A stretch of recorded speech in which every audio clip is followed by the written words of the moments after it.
चला महत्त्वाच्या बातमीने सुरुवात करूया। ब्रेकिंग न्यूज आहे। एलओसी वरनं बेपत्ता झालेल्या महिलेचा अखेर शोध लागलाय।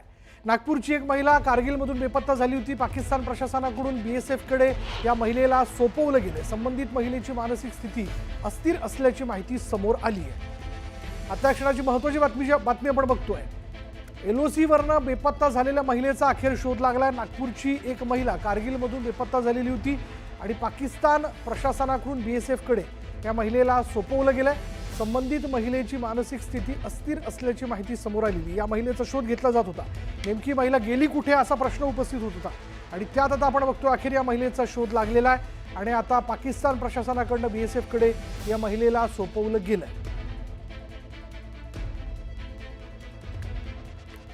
यात एक बातमी आहे उपनगरातनं। Breaking news. कल्याणमध्ये कोरोनामुळे एका महिलेचा मृत्यू झालेला आहे।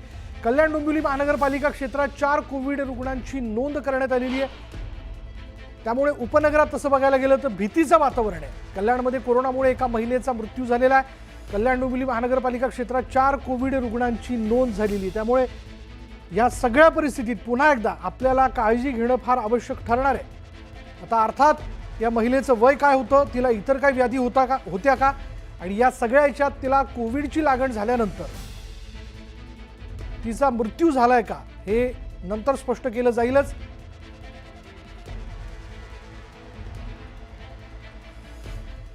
आणखीन एक ब्रेकिंग न्यूज। वसई विरार महानगरपालिकेच्या गलथान कारभारामुळे एका महिलेचा मृत्यू झालाय। पावसामुळे धोकादायक इमारतीचा स्लॅब कोसळून महिलेचा मृत्यू झालाय तर 2 मुलं थोडक्यात बचावली आहेत। विरारच्या गोपचरपाडा परिसरातली पूजा अपार्टमेंट मधली ही घटना आहे।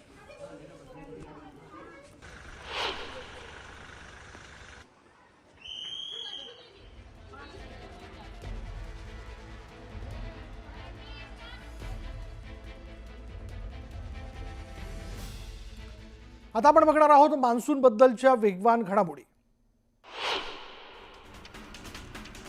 नाशिकच्या सिन्नर तालुक्यात झालेल्या मुसळधार पावसाने रस्त्यांना नदीचं स्वरूप आल्याचं चित्र पाहायला मिळालं। देव नदीला या मुसळधार पावसामुळे पूर आलाय। जनजीवन पूर्णतः विस्कळीत झालंय तर ठिकठिकाणी झाडं पडल्यानं अनेक गावांचा संपर्कही तुटला। शेतकऱ्यांच्या शेतात पावसाचं पाणी घुसल्यानं शेती पिकांचं देखील मोठ्या प्रमाणात नुकसान झालं। भीमाशंकर परिसरात पावसाने जोरदार हाहाकार माजवलाय।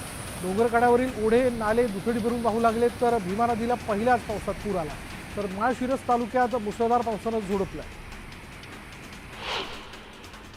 माळशिरस तालुक्यात मुसळधार पावसानं झोडपलेला आहे। माळीनगर पूर्व भाग जलमय झालाय तर नीरा नदी दुथडी भरून वाहू लागली आहे। नदीकाठच्या 20 घरांमध्ये पाणी शिरलंय तर 85 कुटुंबांचं स्थलांतर करण्यात आलंय। इंदापूर तालुक्यात सलग 5 ते 7 दिवस पाऊस पडत असल्यानं मोठ्या प्रमाणात नुकसान झालेलं आहे। रस्त्यावर पाणी साचल्यानं नागरिकांची मोठी गैरसोय झाली। महाराष्ट्राचा मिनी काश्मीर महाबळेश्वर इथल्या वेंडाण नदीवरील लिंगमळा धबधबा जो तो ओसंडून वाहू लागला। महाबळेश्वरमध्ये विक्रमी पाऊस पडला असून रात्री 25 मिलीमीटर पाऊस पडल्याची नोंद झाली आणि त्यामुळे नदी नाले दुथडी भरून वाहू लागले। लिंगमळा धबधबा ही प्रवाहित झाल्यानं पर्यटकांची पावलं महाबळेश्वरकडे वळू लागली। भीमाशंकर अभयारण्यातील कोंडवळ धबधबा प्रवाहित झाला। पावसामुळे धबधब्याचं रौद्र रूप पाहायला मिळतं आणि या पार्श्वभूमीवर प्रशासनाने ठिकठिकाणी घाटमाथ्यावर असणाऱ्या परिसरामध्ये नागरिकांना काळजी घेण्याचं आवाहन केलं। दमदार पावसाने कोकणचं सौंदर्य पुन्हा बहरलं। मुंबई गोवा महामार्गावरील परशुराम घाटातील सवतसडा धबधबा प्रवाहित झाला। सध्या पर्यटकांची पावलं सवतसडा धबधब्याकडे वळत आहे।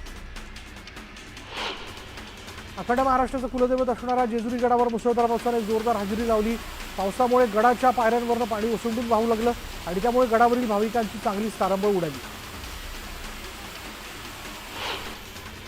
लासलगावसह परिसरात ढगफुटी सदृश्य पाऊस झाला। वादळी वाऱ्यासह पाऊण तासात 67 मिलीमीटर इतका पाऊस झाला आणि त्यामुळे सखल भागात पाणी साचलं तर बाजारपेठेतील दुकानांमध्ये पाणी शिरल्यानं दुकानांचं मोठं नुकसान झालं। आळंदीमध्ये पावसाने जोरदार हजेरी लावली आणि यामुळे इंद्रायणी नदीच्या पाणी पातळीत वाढ झाली। दरम्यान वाहत्या पाण्यात केमिकल मिश्रित पाणी सोडल्यानं नागरिकांनी संताप व्यक्त केला। रायगडच्या मुरुडमध्ये मुसळधार पावसानं हजेरी लावली आणि यावेळी आलेल्या पावसामुळे दत्त मंदिर परिसरातील बांधकाम कोसळलंय। सुदैवानं यात जीवितहानी झालेली नाही। सोलापूर जिल्ह्यात सुरू असणाऱ्या जोरदार पावसामुळे भोगावती नदी दुथडी भरून वाहू लागली आहे। बार्शी तालुक्यातून वाहणारी भोगावती नदी कोरडी पडली होती। सातारा पुणे लेनवर पावसाचं पाणी साचल्यानं वाहन चालकांची चांगलीच दमछाक झाली। मुंबईकडे जाणाऱ्या आणि पुण्याकडे येणाऱ्या वाहनांना या पावसाच्या पाण्याचा मोठा फटका बसलाय। ताथवडे परिसरातील इंदिरा कॉलेज समोरील रस्त्याला अक्षरशः नदीचं रूप आलं। साताराच्या फलटण तालुक्यातील धुमाळवाडीतील पाझर तलाव तुडुंब भरून वाहू लागला, त्यामुळे नदी नाले दुथडी भरून वाहत आहेत। फलटण तालुक्यातील धुमाळवाडी परिसरातील तब्बल 50हून अधिक गावांना शेतीसाठी पाणीपुरवठा करणारा तलाव गेल्या 30 वर्षांच्या काळात पहिल्यांदाच ओव्हरफ्लो होऊन वाहतो। साताराच्या माण तालुक्याच्या बहुतांश भागात धुवाधार पाऊस झाल्यानं अनेक रस्ते पाण्याखाली गेलेत। अनेक गावांचा संपर्क तुटला आहे। दहिवडे फलटण रस्ता, शिंगणापूर फलटण रस्ता, आंधळी मलवडी रस्ता, मलवडी कुळकजाई रस्ता, राजवडी भिजवडी या रस्त्यावरील पूल पाण्याखाली गेल्यानं वाहतूक ठप्प झाली आहे।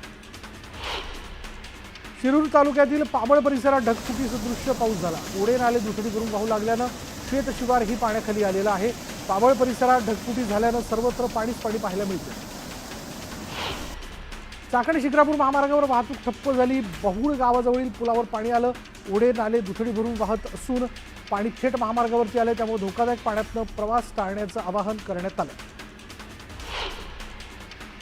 सांगली जिल्ह्याला मागील 3 दिवसांपासून संततधार पावसानं झोडपून काढलं आणि त्यामुळे कृष्णा नदीच्या पाणी पातळीत देखील वाढ झाली आणि आयर्विन पूल या ठिकाणी पाण्याच्या पातळीत वाढ झाल्यानं कृष्णा नदी दुथडी भरून वाहू लागली। सततच्या पावसामुळे सांगली जिल्ह्यातील येरळा नदी ही दुथडी भरून वाहते। येरळा नदी ही दुष्काळी भागातील नदी अशी ओळख असून कडेगाव, खानापूर आणि तासगाव तालुक्यातील वाहणाऱ्या या येरळा नदीचं पात्र पाण्याने पूर्ण भरलं। पहिल्याच पावसात रायगड जिल्ह्यातील श्रीवर्धनमध्ये दरडीचा धोका निर्माण झाला आहे। डोंगर भागातील या वस्तीमध्ये पावसामुळे डोंगरात भूस्खलन सुरू झालं आहे। रहिवासी शंकर माळी यांच्या घरामागे दरड कोसळण्याचा धोका निर्माण झाला। रायगड जिल्ह्यातील माणगाव ते श्रीवर्धन जाणाऱ्या मार्गावरील हरिहरेश्वरकडे जाणाऱ्या फाट्यावर मोठ्या प्रमाणात पावसाचं पाणी साचलं आणि या भागातील रस्ता पाण्याखाली गेल्यानं हरिहरेश्वरकडे आणि श्रीवर्धनकडे जाणारी वाहतूक विस्कळीत झाली। अहिल्यानगरच्या कर्जत तालुक्यात पावसाने दमदार हजेरी लावली आणि त्यामुळे ग्रामीण भागातील जनजीवन विस्कळीत झाले। काही भागात सलग झालेल्या पावसामुळे ओढे आणि नाले तुडुंब भरून वाहत आहेत। अनेक शेतजमिनी जलमय झाल्यानं शेतीचं नुकसान होण्याची भीती निर्माण झाली आहे। मुसळधार पावसाचा अलिबाग तालुक्याला देखील मोठा फटका बसला। अलिबाग शहरातील जनजीवन विस्कळीत झाले। पावसामुळे समुद्र किनारा देखील खवळला। किनारपट्टी भागात उंच लाटा उसळू लागल्यानं नागरिकांमध्ये भीतीचं वातावरण निर्माण झालं। मुंबई गोवा महामार्गावरील परशुराम घाटात नव्यानं बांधण्यात आलेली गॅबियन वॉल धोक्याच्या छायेत आली आहे आणि या वॉल खालील भराव मुसळधार पावसामुळे वाहून गेल्यानं ही संरक्षण भिंत कमकुवत झाली आणि त्यामुळे ही भिंत कधीही कोसळण्याचा अंदाज वर्तवण्यात येतो। छत्रपती संभाजीनगरच्या गोदावरी पट्ट्यात वादळी वाऱ्यासह जोरदार पावसानं हजेरी लावली। जोरदार पावसामुळे नागरिकांची तारंबळ उडाली। दापोलीतल्या पाडले गावात माळीण आणि इर्षावाडीसारख्या दुर्घटनेची भीती वर्तवली जाते। पावसामुळे मोठ्या प्रमाणात डोंगराची माती दगड वाहून आल्यानं मानवी लोक वस्तीला धोका निर्माण झाला। भूस्खलन होण्याची गावकऱ्यांना भीती आहे। पिंपरी चिंचवडलाही पावसाचा फटका बसल्याचं पाहायला मिळालं। शहरातील नालेसफाई पूर्ण न झाल्यामुळे पावसाचं पाणी रस्त्यावर साचल्यानं रस्ते जलमय झाले, त्यामुळे गुडघाभर पाण्यातनं वाट काढत नागरिकांना कसरत करावी लागली। रायगड जिल्ह्यात काल मध्यरात्रीपासून कोसळणाऱ्या पावसामुळे रायगडच्या कर्जत तालुक्यातील निरळ कळंब हा राज्यमार्ग पाण्याखाली गेला आणि तालुक्यातील उल्हास नदीला पूर आल्यामुळे जनजीवन विस्कळीत झालं, तर 35 गावांचा संपर्क तुटला। आठवडाभर सुरू असलेल्या पावसाने चिपळूणच्या मिरजोळी इथल्या बायपास रोडवर पाणी साचलंय। रस्त्यांना तलावाचं स्वरूप आलंय। वाहन चालकांना साचलेल्या पाण्यातून प्रवास करावा लागतोय। सोलापूरच्या मोहोळ वटवटेमध्ये मुसळधार पावसाने हजेरी लावली आणि यामुळे शेती पिकांचं, फळबागांचं मोठं नुकसान झालं।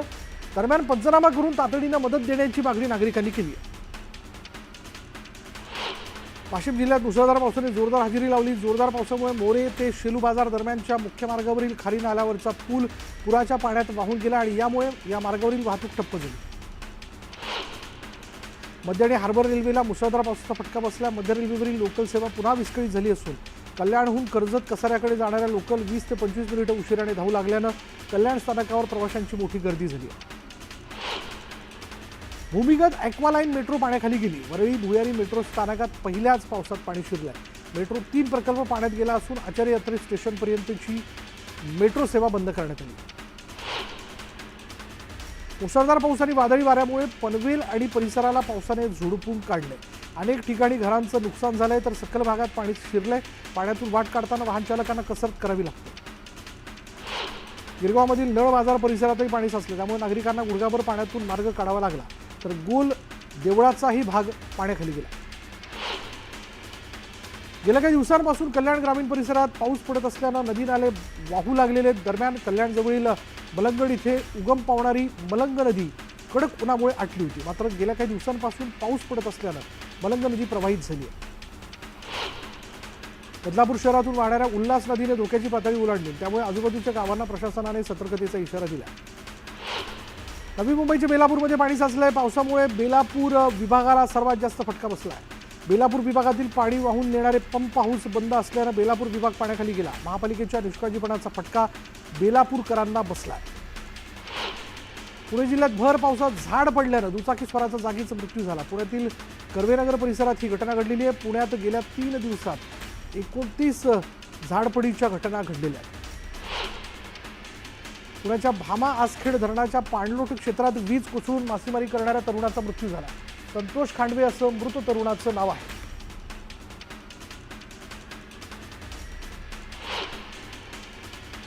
आता वेळ झाली की ब्रेकची. ब्रेक घेऊयात. पहा फक्त न्यूज 18 लोकमत.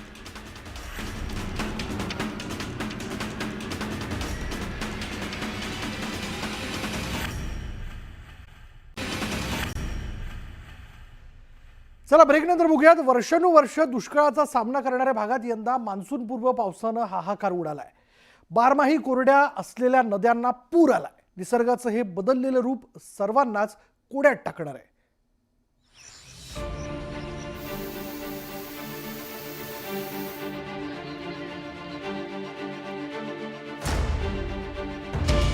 यंदा राज्यातील कायम दुष्काळी भागाला पावसानं जोरदार तडाखा दिलाय.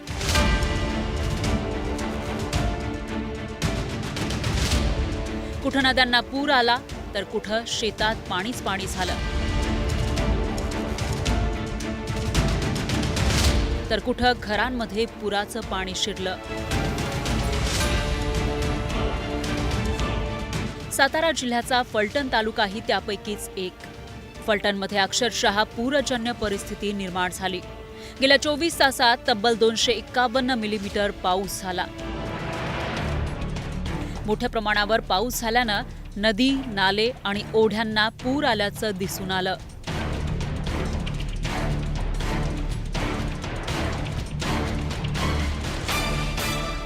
सस्तेवाडी परिसराला पुराच्या पाण्यानं वेढा घातला. पुरात अडकून पडलेल्या ग्रामस्थांना बाहेर काढण्यासाठी NDRFला पाचारण करण्यात आलं. इथले प्रशासकीय अधिकारी आणि आमची टीम त्या वाबडे वस्तीमध्ये गेली. तिथली आम्ही पाहणी केली. तिथल्या लोकांनाही भेटलो आम्ही. तर तिथली जनतेला आता घाबरण्याचं काही कारण नाही आहे. शिवाय जी बाणगंगा नदी आहे ती आपल्या पात्रात वाहत आहे. पाण्यामध्ये करंट आहे, त्यामध्ये जाण्याची कुणी जास्त जोखीम उचलू नये. बाणगंगा नदीला पूर आल्यामुळे नदीकाठच्या परिसराला मोठा फटका बसलाय. तालुक्यातील धरणं आणि बंधारे चक्क मे महिन्यात ओव्हरफ्लो झाले. आंधळी धरण पूर्ण क्षमतेनं भरलंय. माणगंगा नदीला पूर आल्यामुळं म्हसवड परिसरातील नदीपात्रानं धोक्याची पातळी ओलांडली. पावसामुळे भर उन्हाळ्यात धरणं भरल्यानं दुष्काळी माण तालुक्यातील लोकांच्या चेहऱ्यावर आश्चर्य दिसून येतोय. इकडे अहिल्यानगरच्या पाथर्डी तालुक्यात ढगफुटी झाली. मुसळधार पावसामुळे काही ठिकाणी रस्ते वाहून गेले, त्यामुळे गावांचा संपर्क तुटला. जोरदार पावसामुळे शेतीचंही मोठ्या प्रमाणात नुकसान झालं. पाथर्डी तालुक्यात सलग 2 दिवस मुसळधार बरसतोय. अतिवृष्टी झाल्यासारखा पाऊस झाला, कारण की एकदम ढगाळ फोडल्यासारखं झालं. कारण की काहीचे क्षेत्र पूल राहायला जायला रस्ता नाही राहिले. इतके भयानक कार्यक्रम झाला की सांड्यातून पण पाणी माय नाही. काल दोन्ही पुलावरून पाणी चांगलं 1-2 फूट होतं जवळजवळ. आणि इथं तर पूल आता काही लोकसहभागातून आणि सगळे मिळून 1,38,000 रुपये ग्रामपंचायतमधून दिलेला असून पूल तयार करून सगळा वाहून गेला. इतक्या बेकार भयानक परिस्थिती. महिन्याच्या अगोदर पाऊस आल्यामुळं यावर्षी बऱ्याचशा शेतकऱ्यांच्या नांगरटी वगैरे राहिलेल्या आहे, त्यामुळे शेतीची व्यवस्थित मशागत झालेली नाही. त्यामुळे यावर्षी जर मशागतीला एक तर टाईम लागेल आणि वरचीवर पेरणी केली तर तण जास्त उगू नये. त्यामुळे शेतकरी अजूनच तोट्यात जाणार आहे. दुष्काळाचा शाप असलेल्या लातूर जिल्ह्यात गेल्या 10 दिवसांपासून पावसाचा जोर कायम आहे. जिल्ह्यात 120 मिलीमीटरपेक्षा जास्त पावसाची नोंद झाली आहे.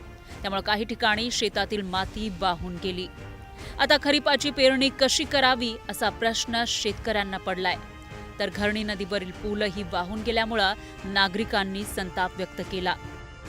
अक्षरशः जास्तीचा पाऊस झाल्या कारणानं ओढ्याचं पाणी जमिनीमध्ये गेलेलं आहे आणि जमिनी वाहून गेलेल्या आहेत.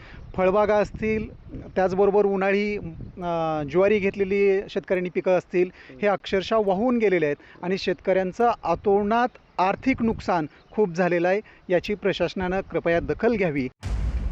पंढरपूर तालुक्यालाही मान्सून पूर्व पावसानं झोडपलं. गुरसाळे गावातील महादेवाच्या मंदिरात पूजेसाठी गेलेले 3 साधू अडकून पडले.